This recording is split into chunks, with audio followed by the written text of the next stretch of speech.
Guys, andito nga pala ako sa aking bagong kwarto. Ginawan ako ng kwarto ng boss ko. Bali, kalilipat ko lang ngayong araw na to. Ito nga pala yung aking kwarto. Nag-iisa lang ako dito. Ayan. Yung aking gamit ay kukunti lang. May mga nakahangin akong sinampay na nilaban. Ayan.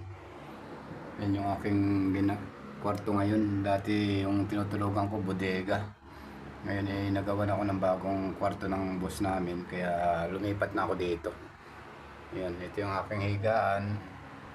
Nasa taas ako, tinaasan ko yung aking higaan para abot yung signal dito sa bintana. Kapag nakapatong ang aking cellphone sa bintana, may internet ako.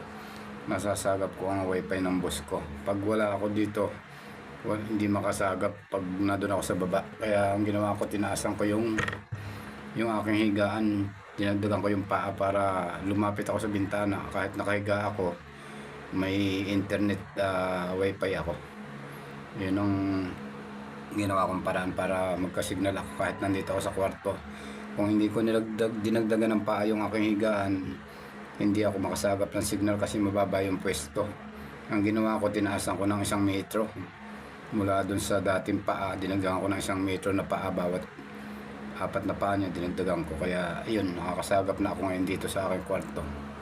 Yun ang aking update sa inyo. Ito yung aking silid na bago. Ayan, may mga sinampay. Ayan, ito yung aking silid na ginawa ng aking boss. Ang taas nga pala nito ay KTV bar at saka kalapit na swimming pool. Ayan, yun lang ating update guys. Thank you for watching.